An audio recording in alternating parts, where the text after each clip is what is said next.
സെറ്റായി. ആ എനിക്ക് ഒരു മിനിറ്റ്, കാത്തിരിക്കുകയാണ് നീ അതിനകത്ത് വായിച്ചു ഒരു മിനിറ്റ് നോക്കിയിട്ട്. പോലും വേണ്ടെന്നാ പറഞ്ഞ.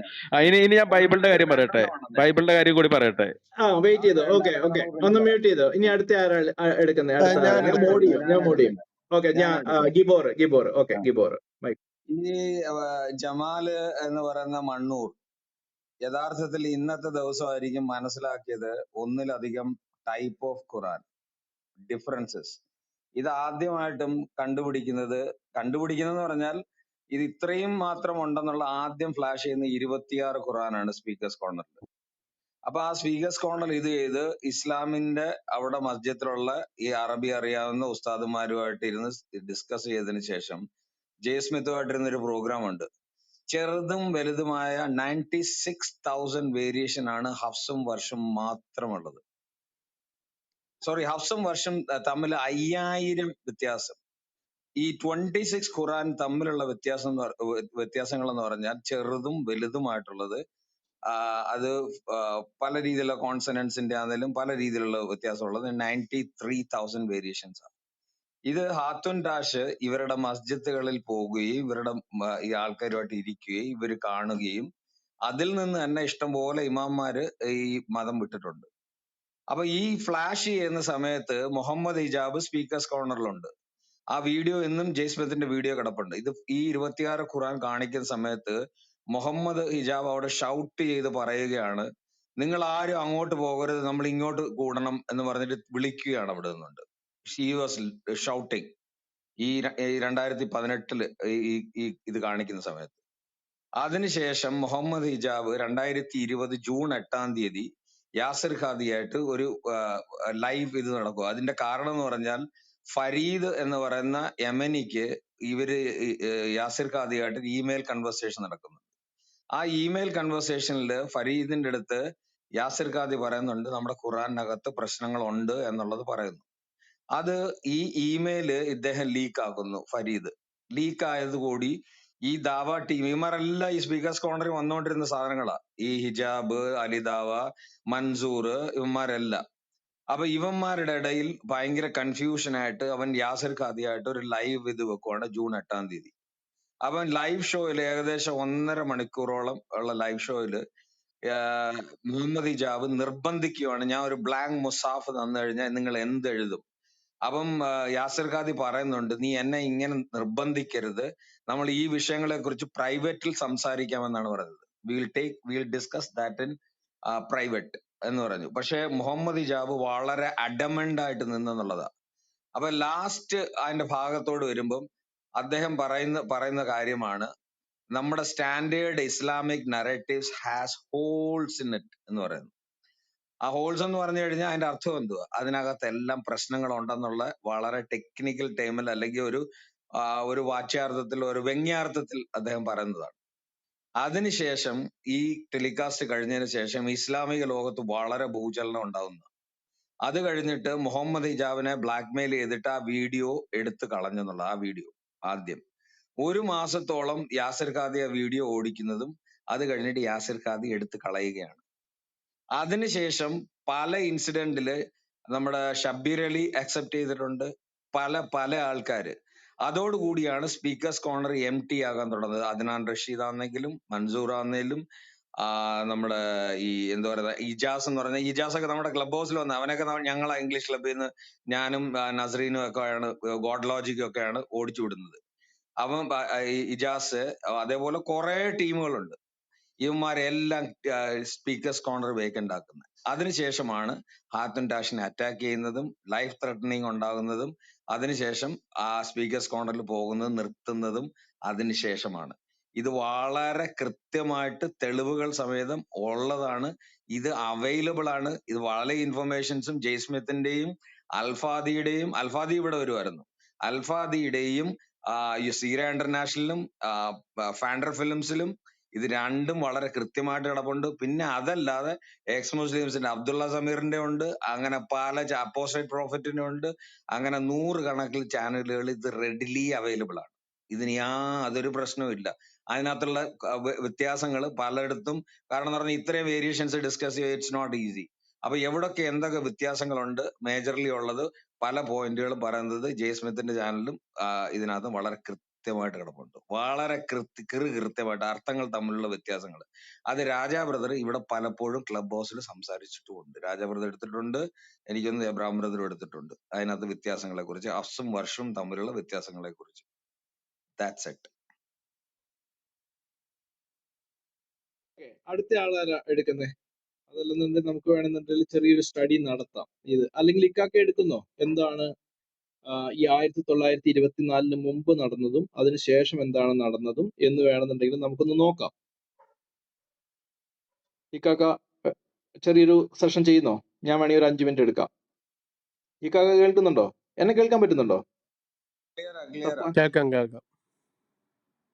ഓക്കെ. ഇത് ആക്ച്വലി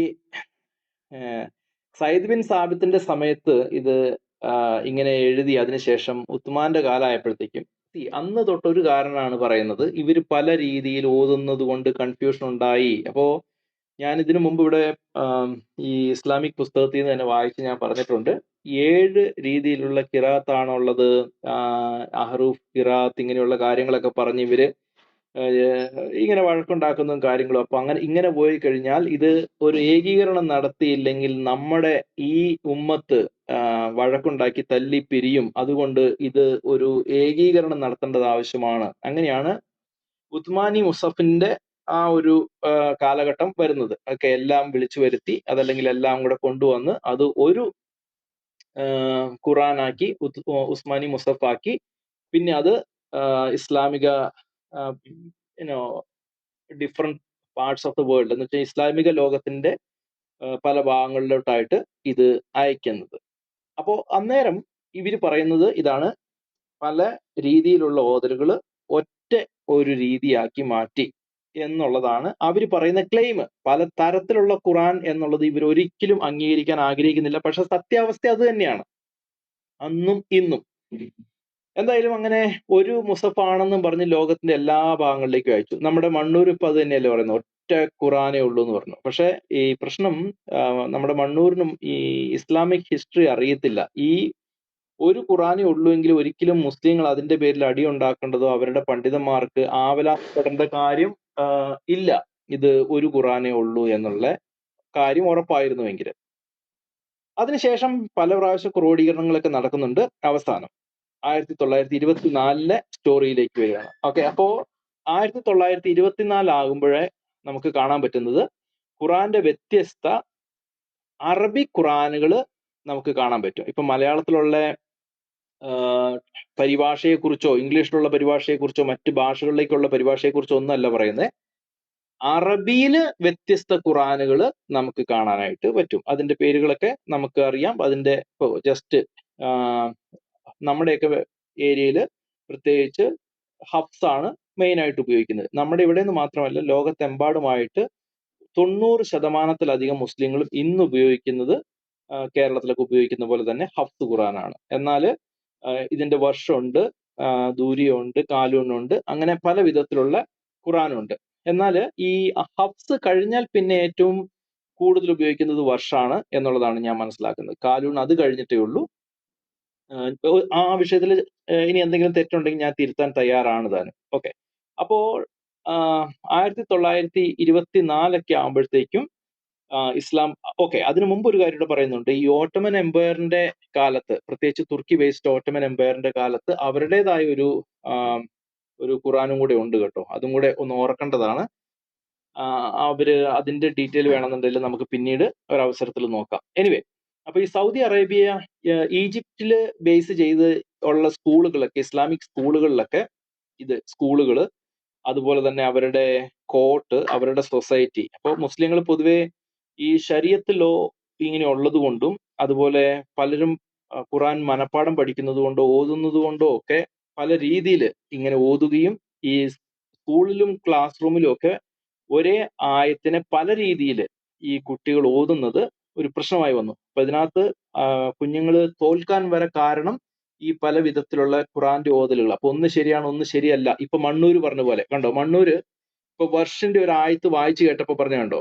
ഇപ്പൊ നമ്മുടെ ഈ റൂമിലെ ലൈവ് എക്സാമ്പിൾ നമ്മൾ കണ്ടു കഴിഞ്ഞു. എന്താണ് വർഷ് ഖുറാനില് അദ്ദേഹം വായിച്ചു കേട്ടപ്പോൾ പറഞ്ഞു അത് തെറ്റാണെന്ന് പറഞ്ഞു. കാരണം എന്താണ്? മണ്ണൂര് വായിക്കുന്നത് ഹഫ്സ് ഖുറാനാണ്. അപ്പൊ ഹഫ്സ് ഖുറാൻ വായിക്കുന്ന മണ്ണൂരിന് വർഷ് ഖുറാനിൽ നിന്ന് വായിച്ചു കേട്ടപ്പോൾ അദ്ദേഹം അന്നേരം പറഞ്ഞു അവിടെ നിർത്ത്, അത് തെറ്റാണ്, അത് നിങ്ങൾ എഴുതി വെച്ചേക്കുന്നതാണെന്ന് പറഞ്ഞു. അപ്പൊ ഏതെങ്കിലും ഖുറാൻ ക്രിസ്ത്യാനി എഴുതി വെക്കുവോ? ഇല്ല.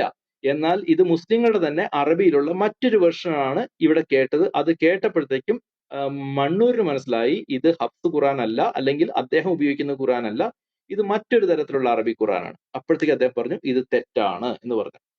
അപ്പൊ ഈ തെറ്റിന്റെ ഉത്തരവാദിത്വം അത് നമ്മളുടെ ചുമലിലേക്ക് വച്ചു തരാൻ ശ്രമിച്ചെങ്കിലും അദ്ദേഹത്തിന് അത് നമുക്ക് അദ്ദേഹത്തെ കുറ്റം പറയാൻ പറ്റത്തില്ല. കാരണം ഈ റൂമിൽ ഇപ്പൊ വന്നതിന് ശേഷമാണ് വ്യത്യസ്ത തരത്തിലുള്ള ഖുറാൻ ഉണ്ടെന്ന് പോലും അദ്ദേഹം മനസ്സിലാക്കുന്നത്. അതുകൊണ്ട് നമ്മൾ മുസ്ലിങ്ങളെ നമുക്ക് കുറ്റം പറഞ്ഞുകൊണ്ട് കാര്യമില്ല, മണ്ണൂരിനെ കുറ്റപ്പെടുത്തിയത് കൊണ്ട് കാര്യമില്ല. അതുകൊണ്ടാണ് ഞാൻ പറഞ്ഞത് നിങ്ങൾ മണ്ണൂരിനോട് ഇടപെടുമ്പോൾ ആ ഒരു സഹതാപത്തോടെ മാത്രമേ അദ്ദേഹത്തോട് ഇടപെടാനായിട്ട് പറ്റത്തുള്ളൂ. ഏതൊരു മുസ്ലിമിനും ഒന്നിലധികം ഖുറാൻ ഉണ്ടെന്ന് പെട്ടെന്ന് കേൾക്കുമ്പോൾ ഞെട്ടലും പൊട്ടലും കൂടെ ഒരുമിച്ചുണ്ടാവും. ഓക്കെ, അപ്പൊ ഇത് രണ്ടും സംഭവിക്കാനുള്ള സാധ്യത എപ്പോഴും നിങ്ങൾ പ്രതീക്ഷിക്കണം. ഒന്ന് അവർ ഞെട്ടും, രണ്ട് അവർ പൊട്ടും.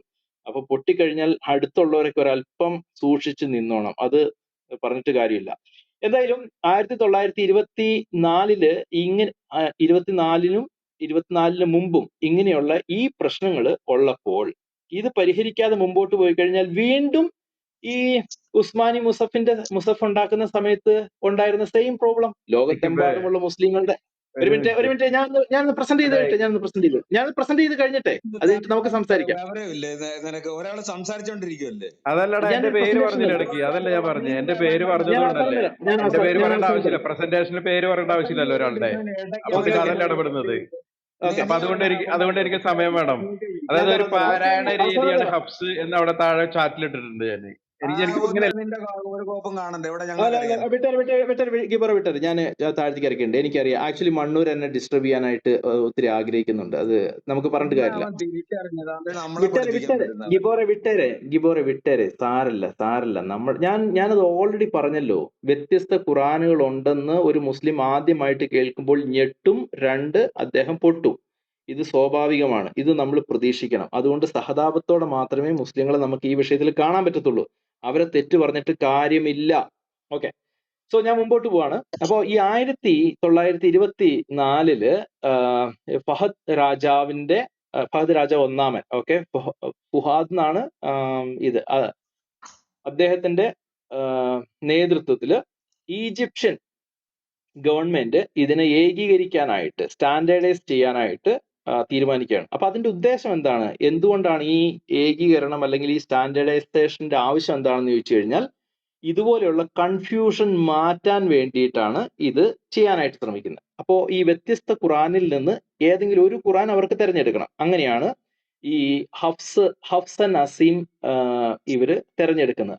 അവരുടെ മുസ്ലിങ്ങളുടെ ഒഫീഷ്യൽ ടെക്സ്റ്റ് ആയിട്ട് ഇതിനെ തിരഞ്ഞെടുക്കുന്നത്. അപ്പോ ഇതിനകത്ത് വലിയൊരു റോള് പ്ലേ ചെയ്തേക്കുന്ന ആരാണെന്ന് വെച്ച് കഴിഞ്ഞാൽ അൽ-അസ്ഹർ യൂണിവേഴ്സിറ്റിയാണ്. ഇതിനകത്ത് ഒരു കമ്മിറ്റി രൂപപ്പെടുത്തുകയും ഈ അൽ-അസ്ഹർ യൂണിവേഴ്സിറ്റി അതിന് നേതൃത്വം കൊടുക്കുകയും ഈ ഒരു പുതിയ എഡിഷൻ വളരെ കെയർഫുള്ളി എഡിറ്റ് ചെയ്ത് ടൈപ്പ് സെറ്റ് ഒക്കെ ചെയ്ത് പിന്നെ രാജ്യങ്ങളിൽ ഇതിനെ ഡിസ്ട്രിബ്യൂട്ട് ചെയ്യാനുള്ള ഉത്തരവാദിത്വമൊക്കെ ഏറ്റെടുത്ത് ഈ കമ്മിറ്റി മുമ്പോട്ട് വരുന്നത്. ഓക്കെ, ഇതിനെയാണ് ബേസിക്കലി നമ്മൾ കൈറോ എഡിഷൻ എന്ന് പറയുന്നത്. അപ്പൊ കൈറോ എഡിഷനെ ഫഹദ് എഡിഷൻ എന്ന് ഒരു മിനിറ്റ് ഞാൻ നോക്കട്ടെ. എന്റെ കയ്യിൽ ഉള്ള ഖുറാൻ ഇത് തന്നെയാണ്. ഒരു മിനിറ്റ് ഞാൻ അതൊന്ന് ജസ്റ്റ് ഒന്ന് കൺഫേം ചെയ്തോട്ടെ. So give me a 15 second. എനിക്കതൊന്ന് വായിക്കാൻ വേണ്ടിയിട്ടാണ്. എന്റെ കയ്യിലുള്ള ഖുറാൻ ഇതാണ്, അതുകൊണ്ടാണ് ഞാൻ ഇത് പറയുന്നത് കേട്ടോ. ഈ വളരെ പഴയ ഖുറാനാണ് എന്റെ കയ്യിലുള്ളത്. ഓക്കെ, ഞാനത് വായിക്കാം. King Fahd Complex, okay, for the printing of the holy Quran. ഇത് KSA, Saudi Arabia, Medina. Okay, printing of the holy Quran, Medina, Kingdom of Saudi Arabia. Okay, അപ്പോ ഇതാണ് ഞാൻ ഈ പറഞ്ഞ ഇത്. അപ്പൊ ഇവര് ബേസിക്കലി ഹഫ്സ് ഖുറാനാണ് മുമ്പോട്ട് കൊണ്ടുവരുന്നത്. ഇനി ഒരു പ്രശ്നമുണ്ട്. ഇത് ഇവർ ഒഫീഷ്യലി ഇതിനെ ഒരു ഒഫീഷ്യൽ ടെക്സ്റ്റ് ആയിട്ട് സ്വീകരിക്കുകയും മറ്റുള്ളതിൽ നിന്ന് ലോക ജനതയ്ക്ക് അല്ലെങ്കിൽ മുസ്ലിം ലോകത്തിന് കൺഫ്യൂഷൻ ഉണ്ടാകാതിരിക്കുകയും ചെയ്യാൻ വേണ്ടിയിട്ടാണ് ഇത് പ്രിന്റ് ചെയ്തത്. അപ്പൊ ബാക്കിയുള്ളതിനെ എന്ത് ചെയ്യും? ബാക്കിയുള്ളതിനെ മറ്റാരും അറിയാതെ അല്ലെങ്കിൽ സൂത്രത്തിൽ അതല്ലെങ്കിൽ പുറം ലോകം വലിയ കാലം ഇത് അറിയാത്ത വിധത്തില് അതിനെ നശിക്കണം. അപ്പൊ ഈ ഉസ്മാന്റെ കാലഘട്ടത്തിൽ നിങ്ങൾക്കറിയാമല്ലോ, ഈ ഒരു ഉസ്മാനി മുസഫ് ഉണ്ടാക്കിയതിന് ശേഷം ബാക്കിയുള്ളതിനെ കത്തിക്കുമായിരുന്നു ചെയ്തത്. എന്നാൽ ഇപ്പോൾ അത് അപ്പൊ ആ സമയത്തൊക്കെ പ്രശ്നം ഉണ്ടായിട്ടുള്ളതൊക്കെ അറിയാം. അപ്പൊ ഇങ്ങനെ ഒരു ഹോളി സ്ക്രിപ്ചറിനെ കത്തിക്കുന്നത് ഉചിതമല്ല എന്നുള്ള ഒരു സംസാരവും കാര്യങ്ങളൊക്കെ വന്നതുകൊണ്ട് ഇതിനെ അവിടെ തന്നെ നൈൽ നദിയിൽ എന്ന തീരുമാനത്തിൽ വരികയും വലിയൊരു പങ്ക് ഖുറാൻ മറ്റ് എഡിഷനിലുള്ള അല്ലെങ്കിൽ മറ്റ് വേർഷനുള്ള അറബി ഖുറാനുകൾ ഇവര് നൈൽ മുക്കി താഴ്ത്തുകയും ചെയ്തു. എന്നിട്ട് ഇത് മുക്കി താഴ്ത്തിയത് കൊണ്ട് മാത്രം കാര്യമുണ്ടോ? കാര്യം ഇല്ല. എങ്കിൽ പോലും മറ്റേ ഖുറാന്റെ ഒരു പ്രസക്തി അങ്ങായിട്ടൊക്കെ നിൽക്കുമല്ലോ. പിന്നെ സംഭവിക്കുന്നത് എന്താണെന്ന് വെച്ച് കഴിഞ്ഞാൽ ഈ കൈറോ എഡിഷന്റെ, അതായത് 1924 ഇത് ഇപ്പൊ ഞാൻ ഈ പറയുന്ന കാര്യങ്ങള് 1984 എന്റെ ഒരു തോന്നല്. സൗദി അറേബ്യ ഇതിന്റെ ഉത്തരവാദിത്തം ഏറ്റെടുത്ത് കിങ് ഫഹദ് കോംപ്ലക്സിനകത്ത് ലക്ഷക്കണക്കിന് കോപ്പികൾ പ്രിന്റ് ചെയ്ത് ലോകത്തെമ്പാടും ഇവരിത് സത്യം പറഞ്ഞു കഴിഞ്ഞാൽ ഫ്രീ ആയിട്ട് ഇത് എത്തിക്കുകയും ഡിസ്ട്രിബ്യൂട്ട് ചെയ്യും. വളരെ മാസ് ഡിസ്ട്രിബ്യൂഷൻ നടത്തുകയും അങ്ങനെ ലോകത്തെമ്പാടും 10 മില്യൺ കോപ്പീസ് ആണ് ആദ്യത്തെ വർഷം തന്നെ 1985 എന്റെ അറിവ് ശരിയാണെങ്കിൽ ഓക്കെ, ഓവർ 10 മില്യൺ കോപ്പീസ്, 1 കോടിയിലധികം ഖുറാനാണ് ഈ കിങ് ഫഹദ് കോംപ്ലക്സിൽ മദീനയില് പ്രിന്റ് ചെയ്ത് ലോക രാഷ്ട്രങ്ങളിൽ ഇത് എത്തിക്കുന്നതും അതുപോലെ തന്നെ ഇതിന്റെ പ്രൊമോഷൻ നടത്തുന്നതും. കാരണം ഇത് രാജ്യങ്ങളിലേക്ക് എത്തിക്കുകയും എല്ലാവരുടെയും കയ്യിൽ ഒരേപോലെയുള്ള ഖുറാൻ എത്തിക്കുക എന്നുള്ളത് വളരെ കാര്യമാണ്. അപ്പോൾ മറ്റുള്ളതിന്റെ പ്രിന്റും മറ്റുള്ളതിന്റെ അവൈലബിലിറ്റി കുറയ്ക്കുകയും 1, 2 എഡിഷന്റെ വ്യാപനം വർദ്ധിപ്പിക്കുകയും ചെയ്യണം. അതുകൊണ്ടാണ് ഇങ്ങനെ സംഭവിച്ചത്. പക്ഷെ എത്രയൊക്കെയാന്ന് പറഞ്ഞാൽ ഇത് പൂർണ്ണമായിട്ടും പഴയ അറബിക് വേർഷനെ പൂർണ്ണമായിട്ടും നശിപ്പിക്കാനായിട്ട് ഇവർക്ക് കഴിഞ്ഞില്ല. അതുകൊണ്ടാണ് ഹഫ്സിന് പുറമെ വർഷും കാലൂണും മറ്റ് അൽദൂരിയും അതുപോലെ മറ്റ് പല വേർഷൻസ് 30-ലധികം ഒഫീഷ്യലായിട്ട് 30-ലധികം വേർഷൻസ് അറബിക് വേർഷൻസ് ഇന്ന് നിലനിൽക്കുന്നത്. എന്നാൽ അതെല്ലാം വളരെ ഒരു ചെറിയ സമൂഹത്തിന്റെ ഇടയിലാണ് ഇത് നിലനിൽക്കുന്നത്. നമ്മളത് കണ്ടു കഴിഞ്ഞു. ഇപ്പൊ വർഷിന്റെ ഒക്കെ കാര്യം പറഞ്ഞു കഴിഞ്ഞാല് വർഷ് എവിടാന്ന് പറഞ്ഞേ? ഒന്ന് മൊറോക്കോ, വേറെ മൊറോക്കോ, അതെ നോർത്തേൺ ആഫ്രിക്കയിൽ, അതുപോലെ പല സുഡാൻ, ഇങ്ങനെയുള്ള പല ഭാഗങ്ങളും ഹഫ്സ് അല്ലാത്ത ഖുറാനും ഒക്കെ ഉപയോഗിക്കുന്നത് നമുക്ക് കാണാനായിട്ട് പറ്റും. ഇപ്പൊ വന്നിരിക്കുന്ന ഒരു പുതിയ പ്രോബ്ലം എന്ന് വെച്ച് കഴിഞ്ഞാൽ ഇത് പുറം ലോകം ചർച്ച ചെയ്യാൻ തുടങ്ങി. ഇത് ഈ കഴിഞ്ഞ നാളുകളിലൊന്നും ഇസ്ലാമിക ബാക്ക്ഗ്രൗണ്ടിനെ കുറിച്ച് ഒരിക്കലും ഇത്രയും ചർച്ച വന്നിട്ടില്ല. എന്നാൽ ഇപ്പോൾ ഇത് ചർച്ച വന്നിരിക്കുകയാണ്. അപ്പോ ഇവര് പറയുന്ന ഒരൊറ്റ ഖുറാൻ എന്നാ ജാതി തള്ളാന്നറിയോ? വള്ളിക്കും പുള്ളിക്കും കുത്തിനും കോമയ്ക്കും മാറ്റമില്ലാത്ത ഖുറാനാണെന്നൊക്കെ പറഞ്ഞ് തള്ളും. ഇപ്പൊ ഇന്നോ ഈ നമ്മുടെ കേരളത്തിൽ ബാസിലൊക്കെ ഞാൻ ഓഡിയോ പറ്റുവാണെങ്കിൽ ഒന്ന് കേൾപ്പിക്കാം. ഇവരിപ്പോഴും അവർ 50 വർഷം പുറകിലാണ് ജീവിക്കുന്നത്. അതായത് ഈ മുസ്ലിങ്ങളെ പറ്റിക്കാൻ വേണ്ടിയിട്ട് അവരിപ്പോഴും കേൾക്കുന്നുണ്ടോ? ഓക്കെ. അസ്സലാമു അലൈക്കും വറഹ്മത്തുള്ളാഹി വബറകാതുഹു. അൺമാസ്ക് അനോളിസിന്റെ പുതിയൊരു വീഡിയോയിലേക്ക് എല്ലാവർക്കും സ്വാഗതം. ഇന്ന് നമ്മൾ ഡിസ്കസ് ചെയ്യാൻ പോകുന്നത് ഖുർആന്റെ പ്രിസർവേഷനെ കുറിച്ചാണ്. മറ്റു മതങ്ങളിൽ നിന്ന് അല്ലെങ്കിൽ മറ്റു വേദഗ്രന്ഥങ്ങളിൽ നിന്നൊക്കെ ഖുർആനെ വ്യതിരിക്തമാക്കുന്നത് അതിന്റെ അചഞ്ചലമായിട്ടുള്ള പ്രിസർവേഷൻ ആണ്. അതായത് നമ്മൾ പറയുന്നത് പോലെ വള്ളി, പുള്ളി, കുത്ത്, കോമ മാറ്റമില്ല. എന്താണോ നബി സല്ലല്ലാഹു അലൈഹി വസല്ലം പഠിപ്പിച്ചത് അത് നമുക്ക് ഇന്ന് അവൈലബിൾ ആണ് എന്നുള്ളത് ഇപ്പം അല്പം ഈ വിഷയത്തെ കുറിച്ച് അറിവുള്ള എല്ലാവരും മനസ്സിലാക്കുന്ന, എല്ലാവരും അംഗീകരിക്കുന്ന ഒരു കാര്യമാണ്. എങ്ങനെയുണ്ട്? അതായത് ഈ പുള്ളി പറയുന്ന വള്ളി, പുള്ളി, കുത്ത്, കോമ ഇതിനൊന്നും ഒരു മാറ്റവും ഇല്ല. അള്ളാഹു എങ്ങനെയാണോ ഇത് ഇറക്കിയത് അതുപോലെ ഇന്നും നിലനിൽക്കുന്നു എന്ന് എല്ലാവരും അംഗീകരിക്കുന്ന കാര്യമാണ്. അപ്പൊ ഈ പാവപ്പെട്ട എന്താ പറയുന്നത് അൺമാസ്കിങ് അനോണിമൽസിന് 1924 നടന്ന കാര്യവും ഇതൊന്നും ഇവർക്ക് ഇവർക്ക് അറിയത്തുമില്ല, അല്ലെങ്കിൽ അറിഞ്ഞതിന് ശേഷവും മുസ്ലിം ലോകത്തോട് ഇത് അറിയിക്കാതെ പരമാവധി ഇവർ മൂടി വെക്കാനായിട്ട് ശ്രമിക്കുകയാണ്. പറഞ്ഞ മനസ്സിലാവുന്നുണ്ടോ? അത്ര മാത്രം ബുദ്ധിമുട്ടാ ഇത്. എന്നാൽ ഇന്ന് ഇത് പുറം ലോകം അറിഞ്ഞതോടുകൂടെ എല്ലാം കൈവിട്ടു പോവുക, എല്ലാം കൈവിട്ടു പോവുക. എന്തായാലും ഒരു കാര്യം ശരിയാണ്, ഇവര് ഈ ഹഫ്സ് ഖുറാൻ ലോകവ്യാപകമായിട്ട് എത്തിക്കുന്നതിൽ വിജയിച്ചിട്ടുണ്ട്. ഏകദേശം 90% അല്ലെങ്കിൽ ഒരു 95% മുസ്ലിങ്ങൾ ഇന്ന് ഉപയോഗിക്കുന്നത് ഹഫ്സ് വെർഷൻ തന്നെയാണ് ഉപയോഗിക്കുന്നത്. എന്നാൽ മറ്റ് വെർഷൻസ് ശക്തമായിട്ട് നിലനിൽക്കുന്നുണ്ട്. പ്രത്യേകിച്ച് വർഷും അതിനുശേഷം കാലൂണും ഒക്കെ നിലനിൽക്കുന്നുണ്ട്. ബാക്കിയുള്ളതൊക്കെ വലിയ കാര്യമായിട്ടില്ല എങ്കിലും ഉണ്ട്. അതെല്ലാം അവൈലബിൾ ആണ് കേട്ടോ. 10-30 തരത്തിലുള്ള ഖുറാനുകൾ ഇന്നും അവൈലബിൾ ആണ്. പക്ഷേ 95% ഏകദേശം 95% മുസ്ലിങ്ങൾ ഉപയോഗിക്കുന്നത് ഹഫ്സ് തന്നെയാണ്. ഇനി ഒരു ഖുറാൻ ആണെന്നിരിക്കട്ടെ, വ്യത്യസ്തമായിട്ട് ഒരു ഖുറാനാണ് കിട്ടിയതെങ്കിൽ പോലും ഈ വള്ളി പുള്ളി കുത്ത് കോമ എന്നുള്ള ഈ ക്ലെയിം എവിടെ പോയി? പക്ഷേ ഈ വിദ്യാഭ്യാസമുണ്ട്, അറിവുണ്ട് എന്നൊക്കെ പറയുന്ന ഈ മുസ്ലിം സഹോദരങ്ങള് ഇന്നും യൂട്യൂബ് ചാനൽ തുറന്നു വെച്ചുകൊണ്ട് പറയുന്നത് കേട്ടില്ലേ, വള്ളിക്കും പുള്ളിക്കും കുത്തിനും കോമയ്ക്കും മാറ്റമില്ലാത്ത ഒരേ ഒരു ഖുറാൻ എന്നൊക്കെ തള്ളണ. എന്റെ അമ്മോ, ഇതിനൊക്കെ ഒരു അപാര കഴിവാണ്. നമ്മുടെ ക്ലബ് ഹൗസ് വരെ മാറി. ക്ലബ് ഹൗസിൽ വരെ നബീൽ പറഞ്ഞത് ഇത് വള്ളിക്കും പുള്ളിക്കും കുത്തിനും കോമയ്ക്കും ഒക്കെ മാറ്റമില്ല എന്നുള്ളതൊക്കെ നമ്മൾ ഇനി വിടണം. ഇതിന്റെ ഖുറാന്റെ ആശയം തെറ്റൊന്നുമില്ല എന്നാണ്, അല്ലെങ്കിൽ സന്ദേശത്തിന് കുഴപ്പമൊന്നുമില്ല എന്നാണ് നമ്മൾ മനസ്സിലാക്കേണ്ടത്. ക്ലബ് ഹൗസിൽ വരെ ആൾക്കാർക്ക് ബോധം വെച്ചു തുടങ്ങി. അന്നേരമാണ് ഇപ്പോ ഇതുപോലെ ഈ കാര്യങ്ങൾ വരുന്നത്. ഒരു ഡൗട്ട് ചോദിച്ചോട്ടെ? ഞാൻ നിർത്തും. ഞാൻ നിർത്തുക. ഈ പറഞ്ഞത്തെ കുറിച്ച് ഒരു ഡൗട്ട് ചോദിക്കാനാ. പറയ്. അല്ല, എന്നാ പിന്നെ ഇവന്മാർക്ക് ഒറ്റ ഖുറാൻ മാത്രം പ്രിന്റ് ചെയ്താൽ പോരെ? എന്തിനാ ഇപ്പോഴും ബാക്കിയുള്ള ഖുറാനെല്ലാം പ്രിന്റ് ചെയ്തോണ്ടിരിക്കുന്നേ? അതാണല്ലോ ഞാൻ പറഞ്ഞേ. ഇതിന്റെ പ്രശ്നം എന്താണെന്ന് വെച്ച് കഴിഞ്ഞാല്, വർഷ ഖുറാൻ ഉപയോഗിക്കുന്ന ഒരു ഹഫ്സ് അംഗീകരിക്കത്തില്ല. നിങ്ങൾക്ക് ഓർമ്മയുണ്ടോ, നമ്മുടെ ഈ റൂമിൽ വെച്ച് നമ്മുടെ നഹാസിന്റെ കൂടെ ഗൾഫിൽ ജോലി ചെയ്യുന്ന സഹോദരനെ കൊണ്ട് ഈ കാര്യം പറയിപ്പിച്ചപ്പോ അദ്ദേഹത്തോട് നമ്മൾ ചോദിച്ച ചോദ്യമാണ്. ആരാത്? എനിക്ക് എന്റെ ഓർമ്മ ശരിയാണെങ്കിൽ ചിലപ്പോ നസ്രീനാണോ, അത് വേറെ ആരെങ്കിലും നസ്രീനാന്ന് തോന്നുന്നു. അന്നേരം ചോദിച്ചു, നിങ്ങൾ ഏത് ഖുറാനോ യൂസ് ചെയ്യുന്നതെന്ന് ചോദിച്ചു. അന്നേരം പറഞ്ഞ കാലൂൺ പറഞ്ഞെന്ന് തോന്നുന്നു അല്ലെ? കാലൂണാണ്, അതോ വർഷാണെന്ന് ഓർക്കുന്നില്ല. കാലൂൺ ഖുറാൻ ആണെന്ന് പറഞ്ഞു. അപ്പൊ അടുത്ത ചോദ്യം ചോദിച്ചു, ഓക്കെ, അപ്പൊ നിങ്ങൾ ഹഫ്സ് വിശ്വസിക്കുന്നുണ്ടോ എന്ന് ചോദിച്ചു. അന്നേരം പറയുന്നത് ഹഫ്സ് വിശ്വസിക്കുന്നില്ല, കാലൂൺ ഖുറാനാണ് അദ്ദേഹം എടുക്കുന്നത്. എന്നാൽ ഈ നമ്മുടെ നഹാസിന്റെ ഏതാണ്? നഹാസിന്റെ ഹഫ്സ് ആണ്. പറഞ്ഞ മനസ്സിലാവുന്നുണ്ടോ? പക്ഷെ ഈ ഹഫ്സുകാര് കാലൂൺ അംഗീകരിക്കത്തില്ല. കാലൂൺ ഖുറാൻ വെച്ചുകൊണ്ട് കിടക്കുന്ന ഒരു ഹഫ്സിനെ അംഗീകരിക്കത്തില്ല.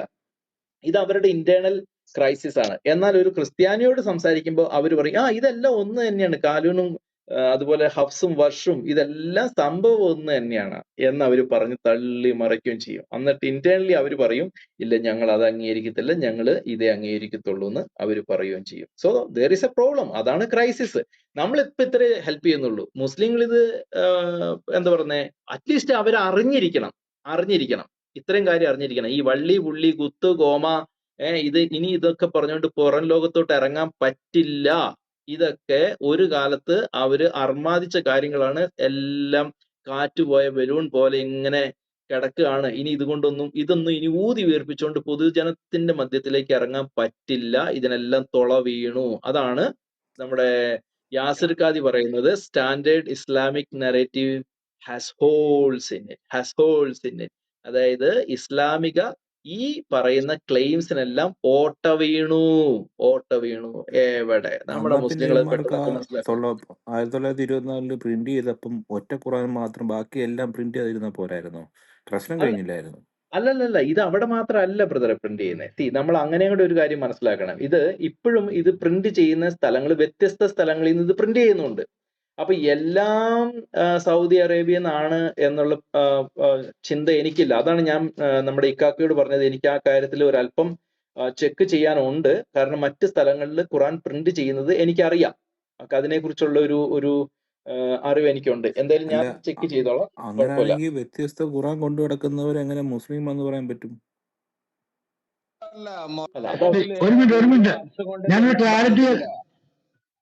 ഞാനൊരു ക്ലാരിറ്റി ഞാൻ പറഞ്ഞത് എക്കിപ്പത് മിസ്അണ്ടർസ്റ്റാൻഡിങ്, അത് അണ്ടർസ്റ്റാൻഡിങ് മിസ്റ്റേക്ക്. ഞാൻ പറഞ്ഞുതരാം, ഞാനത് മറ്റ് ഭാഗങ്ങൾ പ്രിന്റ് ചെയ്യുന്നില്ല എന്നല്ല പറഞ്ഞു കേട്ടോ.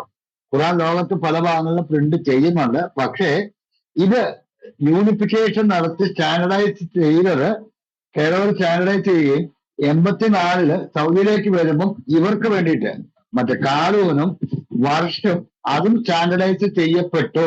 അവർക്കുള്ള ഫോർമാറ്റ് സെറ്റ് ചെയ്ത് കൊടുത്തതും ഈ പ്രോസസ്സിന്റെ ഭാഗമാണ്. മനസ്സിലായോ? അതിനുശേഷം വേണ്ട DP-യിലുണ്ട്. എന്റെ DP-യില് ഞാൻ അതാണ് ഞാൻ പറഞ്ഞു തന്നെ. ഞാനത് നിങ്ങളത് മിസ്റ്റേക്ക് ചെയ്തു. കാരണം ഇതിന്റെ ലോകത്തിലെമ്പാടും ഇത് ചെയ്യുന്നുണ്ട്, പല രാജ്യങ്ങളിലും ഒക്കെ ചെയ്യുന്നുണ്ട്. പക്ഷെ ഇതിന്റെ യൂണിഫൈഡ് ഒരു മിനിറ്റ് ഞാൻ ഇതെന്താ അറിയാം, ഇത് അക്കാഡമിക് കാര്യമാണിത്, അല്ലെങ്കിൽ മറ്റേ തെറി വിളിക്കുന്നതല്ലോ, എനിക്ക് വിട്ടുപോകും. പിന്നെ പറയുന്നത് പകുതി ഇപ്പം എക്കിപ്പം മനസ്സിലാക്കിയ പോലെ അത് അതിന്റെ വേറെ അർത്ഥത്തിൽ പോകും. അതുകൊണ്ടാ ഞാനെന്താ അപ്പം ഈ സാധനങ്ങൾ എല്ലാം ഫസ്റ്റ് മറ്റേ കേരള ഒരു എഡിഷൻ മാത്രമാണ് കണ്ണൈസ് ചെയ്യപ്പെട്ടത്. അതിനുശേഷം ഈ ഇഷ്യൂസ് വരികയും ഇവർക്കൊക്കെ ഡിഫറെന്റ് വേർഷൻ ആവശ്യമുള്ളവർക്ക് പിന്നെ DP അത് സബ്സ്റ്റാൻഷിയേറ്റ് ചെയ്യുന്ന സാധനമായിട്ട് ഇറ്റ്സ് എ റിസർച്ച് പേപ്പറാണത്. DP-യിലുള്ള ഹബ്സ് എവിടെയാണ്, വർഷം എവിടെയാണ്, മറ്റേ കാർബൺ എവിടെ ഉപയോഗിക്കുന്നതിനെ കുറിച്ച് ഒഫീഷ്യലി സ്റ്റഡി നടത്തിയിട്ടുള്ള റിസർച്ചിന്റെ ഇതാണ് ഞാൻ ഇപ്പൊ DP-യിൽ ഇട്ടിരിക്കുന്നത്. ആർക്ക് വേണമെങ്കിലും അത് നോക്കാം. ഇത് വരികയും അപ്പൊ ഇതിന് ഒരു പോംവഴിയായിട്ടാണ് സൗദി അറേബ്യ. കാരണം അതിനുശേഷം ഈജിപ്ത് സാമ്പത്തികമായിട്ട് ക്ഷയിക്കുകയും അല്ലെങ്കിൽ സാമ്പത്തിക മേന്മ മറ്റുള്ളവരുമായിട്ട് അതിനേക്കാളും ബെറ്റർ ആയിട്ട് സൗദി സാമ്പത്തികമായിട്ട് ഈജിപ്തിനേക്കാളും വളരുകയും ചെയ്ത സ്ഥിതിക്ക് സൗദി അത് ആ ഉത്തരവാദിത്വം ഏറ്റെടുത്തുകൊണ്ട് എല്ലാവരും ഉൾക്കൊള്ളിച്ചുകൊണ്ട് അവർക്ക് വേണ്ടിയിട്ട് യൂണിഫോം ഖുറാൻ, പല യൂണിഫോം ഖുറാൻസ് എന്ന് പറഞ്ഞാൽ ഹബ്സുകാർക്ക് ഒരു യൂണിഫോം ഹബ്സ്, കാലൂനുകാർക്ക് ഒരു യൂണിഫോം കാലൂൻ, വർഷക്കാർക്ക് ഒരു യൂണിഫോം കാലൂൺ സെറ്റാക്കി എല്ലാ ഭാഗത്തേക്കും കൊടുത്തു. പിന്നെ അതിന്റെ റീപ്രൊഡക്ഷൻ പല ഭാഗങ്ങളും നടക്കുന്നുണ്ട്. അല്ലാണ്ട് ഈ സാധനങ്ങൾ അത് ഏരിയയിൽ ജോഗ്രഫിക്കൽ ഏരിയയിലാണ് എന്നുള്ളതിന്റെ ഒരു ഡീറ്റെയിൽ സ്റ്റഡിയുടെ ഒരു ഭാഗമാണ് ഞാൻ എന്റെ DP-യിൽ ഇട്ടിരിക്കുന്നത്. അത് ആ പ്രദേശങ്ങളിൽ ഇപ്പോഴും ഈ ഖുറാനുകൾ തന്നെയാണ് ഉപയോഗിക്കുന്നത്. ഈ സ്ഥലങ്ങളിലേക്ക് നിങ്ങൾ ഒരു ഖുറാൻ കൊണ്ടുപോവുകയാണെങ്കിൽ, ഫോർ ഉദാഹരണത്തിന് ഞാൻ DP ഓപ്പൺ ചെയ്യാം, ഒരു മിനിറ്റ്. ഇപ്പൊ നിങ്ങൾ അൾജീരിയയിലേക്ക് ഒരു ഹബ്സ് ഖുറാൻ കൊണ്ടുപോവുകയാണെങ്കിൽ അത് അനുവദിക്കില്ല അവര്. അവിടെ കൃത്യമായിട്ട് നിങ്ങൾ കൊണ്ടുപോകേണ്ടത് അൾജീരിയയിലോ മൊറോക്കയിലോ ടുണീഷ്യയിലോ അല്ലെങ്കിൽ വെസ്റ്റ് ആഫ്രിക്കയിൽ സുഡാനിലോ ഒക്കെ പോവുകയാണെങ്കിൽ നിങ്ങൾ വർഷം കൊണ്ട് മാത്രമേ പോകാൻ പറ്റുള്ളൂ. അവിടെ നിങ്ങൾക്ക് ഈ ഖുറാൻ ഒരു പരസ്യമായിട്ട് ഉപയോഗിക്കാൻ പറ്റില്ല, റെസ്ട്രിക്ഷൻസ് ഉണ്ട്. ഇനി കാലൂനാണെങ്കിൽ Libya, Tunisia and parts of Qatar അവിടെ കാലൂനാണ് ഉപയോഗിക്കേണ്ടത്. ഇനി അൽദൂരി ആണെങ്കിൽ സുഡാനിലും വെസ്റ്റ് ആഫ്രിക്കയിലും. ഇനി ബാക്കിയുള്ള ഹബ്സ് ഓൾമോസ്റ്റ് ഇത് ഒഴികെയുള്ള പ്രദേശങ്ങളെല്ലാം തന്നെ ഷിയ സുന്നി വേർപാടില്ലാതെ ഇത് ഒഴികെയുള്ള എല്ലാ ഭാഗങ്ങളിലേക്കും സ്റ്റാൻഡർഡൈസ്ഡ് ആയിട്ട് ഹബ്സിനെയാണ് സബ്സ്റ്റിറ്റ്യൂട്ട് ചെയ്തിരിക്കുന്നത്. ഇതാണ് ഇതിന്റെ സാരം. എക്കിപ്പ് ഇത്രയും നേരം പറഞ്ഞാൽ ഇതാണ് ഇതിന്റെ എനിക്ക് എക്കിപ്പിന് തർക്കമൊന്നുമില്ല. ചെറിയൊരു ഞാൻ പറഞ്ഞത് എക്കിപ്പിന് ഒരു മിസ്അണ്ടർസ്റ്റാൻഡിങ് വന്നു എന്നുള്ള മാത്രമാണ്. ആ സ്റ്റാൻഡർഡൈസേഷൻ പ്രൊസീജിയറാണ് അതിനെക്കുറിച്ച് ഞാൻ പറഞ്ഞത്. അത് ബാക്കി അതർവൈസ് എക്കിപ്പ് ചാൻസ് വാട്ട് ഈസ് സെഡ്, അതാണ് അതിന്റെ ശരി. Thank you. എനിക്ക് ചെറിയൊരു മിസ്അണ്ടർസ്റ്റാൻഡിങ് വന്നാണ്. ഇപ്പൊ അത് ക്ലിയർ ആണ്. ഇപ്പോ ഇക്കാക്ക പറഞ്ഞപ്പോൾ അത് എനിക്ക് ക്ലിയർ ആയി. കാരണം എന്റെ മനസ്സിൽ എനിക്ക് അറിയാമായിരുന്നു ഇത് ലിബിയയിലും പ്രിന്റ് ചെയ്യുന്നുണ്ടെന്നുള്ളത് എനിക്കറിയാമായിരുന്നു. ഓക്കെ, അതുകൊണ്ടാണ് ഞാൻ അങ്ങനെ പറഞ്ഞത്. ഞാനത് ക്രോസ് ചെക്ക് ചെയ്തിട്ട് ഞാൻ പറയാമെന്ന് ഞാൻ പറഞ്ഞത്. എനിവേ, താങ്ക് യു ഇക്കാക്ക. അപ്പോൾ ഈ ഹബ്സ് 95% അല്ലെങ്കിൽ 90-ലധികം, ഞാൻ 95% എന്ന് പറഞ്ഞത് നിങ്ങൾ ലൈക്ക് അതാ എക്സാക്ട് ആണെന്ന് ചിന്തിക്കേണ്ട. എന്തായാലും 90%-ലധികം മുസ്ലിങ്ങൾ യൂസ് ചെയ്യുന്നത് ഹബ്സ് ആണ്. ഹബ്സ് ആൻഡ് അസീം ഖുറാനാണ് ഉപയോഗിക്കുന്നത്.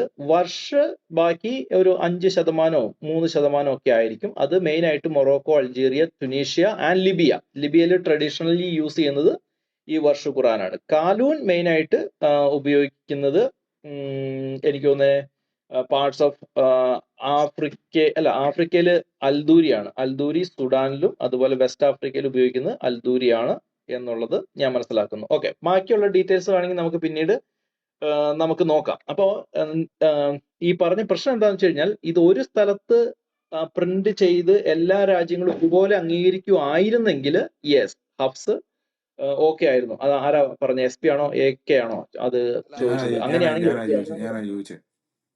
SB അത് അങ്ങനെയായിരുന്നെങ്കിൽ ഓക്കെ ആയിരുന്നേനെ. പക്ഷേ ഈ ലിബിയയുടെയൊക്കെ ട്രഡീഷണലി അവർ യൂസ് ചെയ്യുന്ന ഖുറാൻ ഹഫ്സ് അല്ല, അത് വർഷാണ്. അപ്പൊ വർഷ് വിട്ട് അവർ ഹഫ്സിലേക്ക് മാറാൻ അവർ തയ്യാറായി കഴിഞ്ഞാൽ ചിലപ്പോ അല്ല ഇങ്ങനെ ഒരു അങ്ങനെ പ്രോബ്ലം നിലനിൽക്കുന്നത് വരുന്ന ദിവസങ്ങളിൽ ചിലപ്പോൾ ഒരു പോയിന്റിലേക്ക് എത്താനുള്ള സാധ്യതയൊക്കെ ഉണ്ട്. കാരണം ഇസ്ലാം ഇപ്പൊ പ്രതിരോധത്തിലായതുകൊണ്ട് ഇങ്ങനെ നമുക്ക് പല ഖുറാനായിട്ട് നിന്ന് കഴിഞ്ഞാൽ പണി പാളും.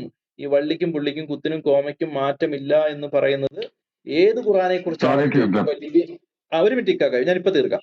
ഈ വള്ളിക്കും പുള്ളിക്കും കുത്തിനും കോമയ്ക്കും ഇപ്പൊ തന്നെ ഒരു പറയാനുണ്ടോ? അതുകൊണ്ടാ അല്ല, ഞാൻ എനിക്ക് ഒരു മാക്സിമം ഒരു മിനിറ്റ് മതി ഇക്കാക്ക. ഈ വള്ളിക്കും പുള്ളിക്കും കുത്തിനും കോമയ്ക്കും മാറ്റമില്ല എന്ന് ഇപ്പോ ലിബിയയിൽ പറയാന്നിരിക്കട്ടെ, ഇത് വർഷ ഖുറാനെ കുറിച്ചായിരിക്കും അവര് പറയുന്നത്. അല്ല കേരളത്തിൽ പറയാ, അല്ലെ സൗദി അറേബ്യയിൽ പറയാണ് വള്ളിക്കും പുള്ളിക്കും കുത്തിനും കോമയ്ക്കും മാറ്റമില്ല എന്ന് പറയുന്നത് ഈ ഖുറാൻ ഏതായിരിക്കും? അത് ഹഫ്സിനെ കുറിച്ചായിരിക്കും പറയുന്നത്. പറഞ്ഞു മനസ്സിലായി. എന്നാൽ ഇത് രണ്ടും ചേർത്ത് വെച്ച് നോക്കുമ്പോൾ ഇത് രണ്ടിലും വ്യത്യാസമുണ്ട്. വള്ളിക്കും പുള്ളിക്കും ഈവൻ മീനിങ്ങിന് വരെ വ്യത്യാസമുണ്ട്. അപ്പൊ പിന്നെ ഇത് ആര് പറയുന്നു എന്നുള്ളതിനെ കൂടെ ഡിപ്പെൻഡ് ചെയ്യും. എന്നാൽ പൊതുലോകം ഇത് അറിഞ്ഞതോടുകൂടെ ഇതൊരു ക്രൈസിസ് ആണെന്ന് ഇസ്ലാം ലോകം മനസ്സിലാക്കുന്നുണ്ട്. അതാണ് ഈ നമ്മുടെ ഗിബോർ ബ്രദർ പറഞ്ഞ പോലെ യാസിർ ഖാദിയും മുഹമ്മദ് ഹിജാബും തമ്മിലുള്ള ആ സംസാരത്തിൽ വന്നതും ഇസ്ലാം ലോകത്തിന്റെ അടിത്തറ ഇളകിയ ഇന്റർവ്യൂ ആയിരുന്നു. അത് അടിത്തറ ഇളകിയ ഇന്റർവ്യൂ. ഇനി ഞാൻ ഒരാളുടെയും കൂടെ ഒരു പേര് പറയാം. ഓക്കെ, ഞാന് വല്ലപ്പോഴൊക്കെ കാണുന്ന ഒരു വ്യക്തിയാണ് ഇദ്ദേഹം. ഈ ഷെയ്ഡി നാസർ എന്നല്ലേ, അതോ നാസർ ഷെയ്ഡി എന്നാണോ? ഒന്ന് കൺഫേം ചെയ്യണം. നാസർ ഷെയ്ഡി അല്ലെങ്കിൽ ഷെയ്ഡി നാസർ. എനിവേ, ഇദ്ദേഹത്തിന്റെ വീഡിയോ ഒക്കെ നിങ്ങൾ കാണണം. പ്രത്യേകിച്ച് ഈ ഹിസ്റ്റോറിസിറ്റി ഓഫ് ഇസ്ലാമിനെ കുറിച്ചും അതുപോലെ ഖുറാന്റെ വരവുകളും വ്യത്യസ്ത ഖുറാനുകളും ഇതിന്റെ പ്രിസർവേഷനെ കുറിച്ചൊക്കെ വളരെ ഡീറ്റെയിൽ ആയിട്ട് സംസാരിക്കുന്ന ഒരു വ്യക്തിയാണ്. നാസർ ഷെയ്ഡി എന്ന് തോന്നുന്നു. അദ്ദേഹത്തെ കൂടെ ഒന്ന് വായിക്കുക, ഈ കാര്യങ്ങൾ കൂടുതൽ മനസ്സിലാക്കാനായിട്ട് പറ്റും. ഓക്കെ, ഇതിനകത്ത് ഞാൻ ബ്രദറെ വേറെ മെയിൻ ആയിട്ടുള്ള കാര്യം പറയാം. ഈ ഓട്ടോമൻ എംപയറിന്റെ സമയത്ത് ഈ ഖുറാന്റെ സർവ്വ കൺട്രോളും ഈ ഓട്ടോമൻ സാമ്രാജ്യത്തിന്റെ അല്ല, ഈ 1921 തീർന്നു കഴിയുമ്പോഴാണ് ഈ പുതിയ ഈ രാജ്യം ഇതൊക്കെ ഉണ്ടാവുന്നത്. അതിനു മുമ്പേ ഇസ്ലാമിന്റെ പല കിങ്ഡംസ് ഉണ്ടായിരുന്നു. അപ്പൊ ഇവർക്ക് ഒരു കോമൺ ആയിട്ടുള്ള ഇപ്പൊ ഒന്നാമത് ഇത് ഫാബ്രിക്കേഷൻ ആൻഡ് മാനിപ്പുലേഷൻ ആണ്. ഈ ഖുറാന്റെ എൻറ്റയർ നമ്മൾ അതിന്റെ ക്രോണോളജി പഠിച്ചു കഴിഞ്ഞാൽ മനസ്സിലാവും. കാരണം എന്ന് പറഞ്ഞാൽ പല ഗ്രൂപ്പുകളാണ് ഭരിക്കുന്നത് പല ഏരിയകളിൽ. ഇവർ തന്നെ ഇപ്പം ഷിയ സുന്നി പോലുള്ളതും അതേപോലെ തന്നെ ഇവരുടെ ആദ്യത്തെ സമയത്തുള്ള മുഹാവിയ മുതൽ പലരും ചിലർ 200 വർഷം ഇത് ചെയ്യുന്നു, അത് കഴിഞ്ഞ് വേറെ ഗ്രൂപ്പ് വരുന്നു, പിന്നെ അത് കഴിഞ്ഞ് ഏറ്റവും കൂടുതൽ ഭരിക്കുന്നത് ഇവരാണ്, ഓട്ടോമനാണ്. അപ്പൊ ഓട്ടോമാന്റെ കൺട്രോളിലാണ് ഖുറാന്റെ എല്ലാ പരിപാടിയും ഉണ്ടായിരുന്നത്. അത് പോയതിനു ശേഷമാണ് നമ്മുടെ ഈ അൽ-അസ്ഹർ യൂണിവേഴ്സിറ്റി ഈ ടീം ഇതിനകത്ത് നിന്ന് തിരിയുന്നത് എങ്ങോട്ട്, ഈ സൗദി അറേബ്യയിലോട്ട് ചായുന്നത്. അങ്ങനെ അൽ-അസ്ഹർ യൂണിവേഴ്സിറ്റി ഇത് ചെയ്ത് അപ്പൊ അവിടെ മദീന യൂണിവേഴ്സിറ്റി അവർ ഡെവലപ്പ് ചെയ്യുന്നു. അതിനുശേഷം ഒന്ന് ആലോചിച്ച് നോക്കണം, 1924 കമ്പയർ ചെയ്തത് പ്രിന്റ് ചെയ്യുന്നത് 60 വർഷങ്ങൾക്ക് ശേഷം, 60 years. It took 60 years. അപ്പൊ ഈ 60 വർഷ കാലഘട്ടം എന്തുമാത്രം പുസ്തകങ്ങൾ ഇവര് തെരഞ്ഞു പിടിച്ച് നശിപ്പിച്ചിട്ടുണ്ടെന്നുള്ള കാര്യം ഇത് ചെയ്യണം. ഈ തീ കത്തിക്കുന്നതും നൈൽ നദിയിൽ മുക്കിയതും തീ കത്തിച്ചതിന് വേറെ എക്സാമ്പിൾ ഉണ്ട്. അപ്പം ഇത് മാത്രമല്ല, ഇവര് ഈ പീരീഡ് ഓഫ് ടൈമിലെല്ലാം ഇവര് ഡിസ്ട്രോയ് ചെയ്യുന്നുണ്ട്. കാരണം എന്ന് പറഞ്ഞാൽ നമുക്ക് അതുകൊണ്ടാണ് ഇവരുടെ പഴയ പുസ്തകങ്ങളൊന്നും അവൈലബിൾ അല്ല. പഴയ പുസ്തകങ്ങളൊന്നും ഇവര് ഇപ്പൊ എന്ന് പറഞ്ഞാൽ വളരെയധികം ഇത് സർക്കുലേറ്റ് ആയതുകൊണ്ട് ഇവർക്ക് ഡിസ്ട്രോയ് ചെയ്യുക, ഒരു എന്ത് പറയുന്ന ഒരു യുനാനിമസ് ഇതിലേക്ക് വരാൻ ഉള്ള കഴിവ് ഇപ്പൊ ഇല്ലാത്തതിന്റെ കാരണം ഇതാണ്. ഇവര് തന്നെ ഡിവൈഡഡ് ആണ്. They are divided within themselves. അത് പല കാര്യത്തിലും നമുക്ക് മനസ്സിലാവും. ഇപ്പോഴും അത് തന്നെ. ഇപ്പൊ സൗദിയുടെ ഈ എന്ത് പറയുന്ന മതപരമായ കൺട്രോള് മറ്റുള്ളവർ എഗ്രി ചെയ്യുന്നതല്ല, പലരും എഗ്രി ചെയ്യുന്നതല്ല. പക്ഷെ അവര് ഇപ്പൊ ആ ഖുറാന്റെ കൺട്രോൾ അവരെടുത്തു. ഓട്ടോമന്റെ ആയിരുന്നു, അതിനുമുമ്പ് വേറെ ആയിരുന്നു. അപ്പൊ അതിനു മുമ്പ് ലിറ്ററേച്ചർ സ്ട്രെങ്ത് ഇല്ലായിരുന്നു. അതുകൊണ്ട് പലതും ആ ഫോമുലേറ്റ് ചെയ്യുന്ന സ്കോളേഴ്സിനെ ബോറോ ചെയ്യുന്നു. ഇതിന്റെ ക്രോണോളജി എന്ന് പറഞ്ഞുകൊണ്ടല്ലേ ഇത്ര കോംപ്ലക്സ്ഡ് ആയിട്ടുള്ള ക്രോണോളജിയാ. അത് വിശ്വാസികളെ ഇവർക്ക് പറഞ്ഞു പഠിപ്പിക്കാൻ പറ്റത്തില്ല. അത് മാത്രമല്ല, ഇവര് പൊട്ടന്മാരെ പോലെ റിസൈറ്റ് ചെയ്യുന്നല്ലാതെ ഏതെങ്കിലും മസ്ജിദില് ഈ ഖുറാന്റെ ചാപ്റ്ററുകൾ വായിച്ചിട്ട് എക്സ്പ്ലെയിൻ ചെയ്ത് കേട്ടിട്ടുണ്ടെങ്കിൽ ഒരിക്കലും കേൾക്കത്തില്ല. അവിടെ ഇരുന്ന് മുഹമ്മദിനെ ഇങ്ങനെ മഹത്വീകരിച്ച് സംസാരിക്കുന്നതല്ലാതെ നമ്മൾ ഇന്ന് സൂറ ഫാത്തിയ എന്ന് നമ്മൾ പഠിക്കുന്നതായിരിക്കും, അല്ലെങ്കിൽ സൂറ അൽ ബക്കറയാണെന്ന് നമ്മൾ അതിനെക്കുറിച്ച് ഒരു 4 ആയത്ത് പഠിച്ചിട്ട് അതിനെക്കുറിച്ച് നമ്മൾ സംസാരിക്കുന്നു. Never ever do that. അതുകൊണ്ട് ഇവർക്ക് ഇതിനകത്തു നിന്നുള്ള കാര്യങ്ങൾ ഗ്രഹിക്കാനുള്ള കഴിവില്ലാതെ പോയി. ഇത് ഈ മണ്ണൂർ എന്ന് പറഞ്ഞ ജമാലിന് ഈ ലോകത്ത് നടക്കുന്ന 2018 നടന്ന സംഭവം 2018 നടന്നിട്ട് ഇപ്പൊ നമ്മൾ 2025 ഏകദേശം 8 വർഷം കഴിഞ്ഞുള്ള ഗ്യാപ്പിന്റെ ഇടയ്ക്ക് ഈ ഇൻഫർമേഷൻ ഇവരുടെ ഈ ടെക്നോളജിക്കൽ ഈ ഇന്റർനെറ്റ് ഏജിൽ ഇവരുടെ മുമ്പിൽ എത്തിയിട്ടില്ല. MM അക്ബർ പോലും സംസാരിച്ചു. അദ്ദേഹം ഇന്നും പറയുന്നത് മുഹമ്മദ് കൊടുത്തു. അതിനൊക്കെ എന്ത് തെളിവെന്തുവാ? ആരോ മണ്ണം പറഞ്ഞു, ആ ഉസ്താദ് പിന്നെ പറഞ്ഞു ഇങ്ങനെ റിലേ പോലെ ഇവിടെ വന്ന് കിട്ടി, ഞാൻ അതും വിശ്വസിച്ച് നടക്കുവാണ്. ഇവർക്ക് അക്കാഡമിക്കലി ഇവർക്ക് യാതൊരു കാരണവശാലും ഇവരുടെ ഒരു പണ്ഡിതനും 2018 മുതലുള്ള ചാലഞ്ച്, ജയ്സ്മിത്തിന്റെ ചാലഞ്ച് ഇതാണ്. he want to discuss, he want to debate with on this topic.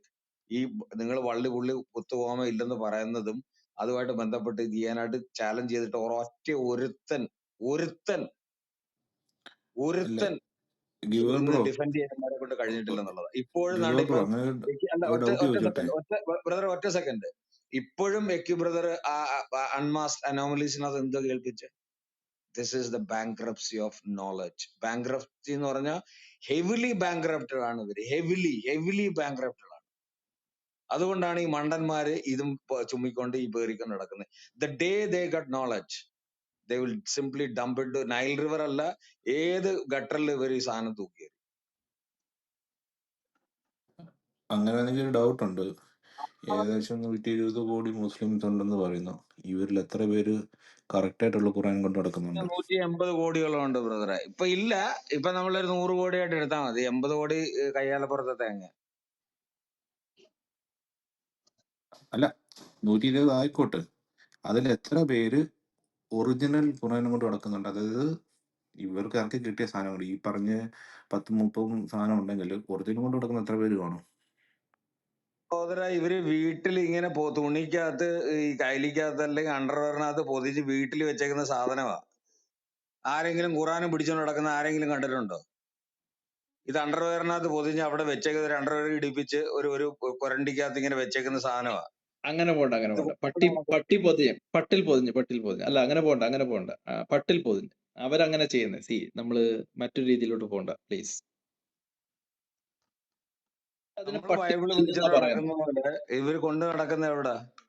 അങ്ങനെ കൊണ്ട് നടക്കാറില്ല. ഇത് വായിക്കണം. അത് നമ്മുടെ ജ്യൂസ് ഉസ്താദ് കരഞ്ഞ എന്തുവാ? ജ്യൂസ് ഉസ്താദ് കരഞ്ഞെന്ന് പറഞ്ഞ ഇത് പരിഭാഷപ്പെടുത്തിയതിനെ ഓർത്ത് ദുഃഖിക്കുകയാണ് അദ്ദേഹം ദുഃഖിക്കുകയാണ്. 114 ഭാഷയിൽ. ഗിബോർ ബ്രദർ കേട്ടില്ലേ?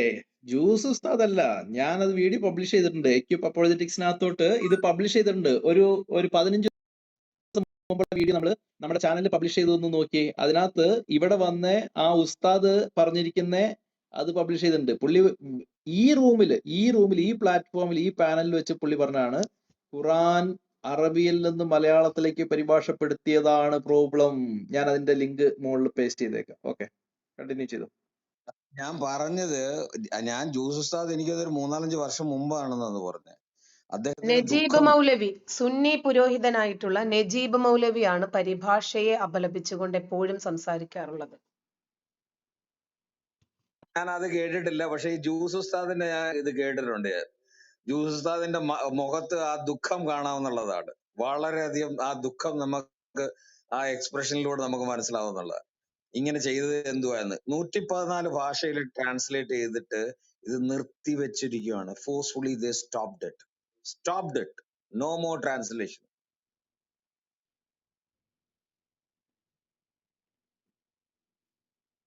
ആരാ ബ്രദറെ?